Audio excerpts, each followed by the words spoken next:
தோசை கொண்டு வந்துச்சு. தோசை பிச்சு பிச்சு கிடக்கு. ஒரு தோசை உருப்படியாக சுட தெரியலையா? தோசையை பிச்சு பிச்சு வச்சிருக்கேம்மா. நான் முழுசாக சுட்டு தந்தா முழுசாக முழுங்க போகிறேன், பிச்சு தானே திங்க போகிறேன், தின்றா இழிச்சா பள்ளி அப்படிருக்கு. இவன் பேசாமல் சாப்பிட்டுருக்கலாம். அது ஒரு நான் இருக்கத்தான் செய்யுது. அப்புறம் சப்பாத்தியை கொண்டு வந்துச்சு.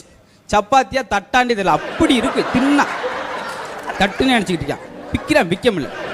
ஒன்றும் உருப்படியாக சமைக்கிறியா? சப்பாத்தி பிக்க முடியலடி. நீ மேலே ஒழுங்காக சமையல் பண்ணல, பிச்சு பிரியம் பிச்சு. முதல்ல சப்பாத்தி பிய், அப்புறம் எண்ணெய் பிக்கிறது அப்புறம் பார்ப்போம். அதவே பிக்க முடியல, நீ எண்ணெய் பிக்கிறானா? ஓட கூறுவட்ட விளையாப்பு. ஒரு வார்த்தையும் அவன் பாவம் உட்கார்ந்த இடத்துலயே வசு வாங்கிட்டு இருக்கான். வரிசையா ஒன்று ஒன்றா. ஏடி இட்லி இவ்வளோ வெள்ளையா இருக்கு, நீங்கள் என்ன சொன்னீங்க? நல்லா மல்லிகைப்பூமா இருக்குன்னு அதே கொஞ்சம் சொட்டுனில் ஊற்றுனேன். என்னம்மா அவங்க செலவு துணி துவைக்கிற மாதிரியே துவைச்சிருந்துருக்காங்க. அட பாவியா, ஒன்றுக்குமே அவளுக்கு பதில் சொல்ல மாட்டேன்றாளே அப்படின்ட்டு அது வாட்டுக்கு. அப்புறம் வெளியே வந்து பேசுவான். நேற்று என் மனைவி வந்து மிளகு ரசம் வைக்கணும்னு சொன்னான். அதெல்லாம் முடியாது அப்படின்ட்டு எங்கள் அம்மா, அதெல்லாம் புளி ரசம் தான் வைப்பேன், மிளகு ரசம் வைப்பேன், புளி ரசம் வைப்பேன் ஒரே சண்டை. அப்புறம் எடுத்து விட்டுக்காரம்மா வந்து சமரசம் பண்ணி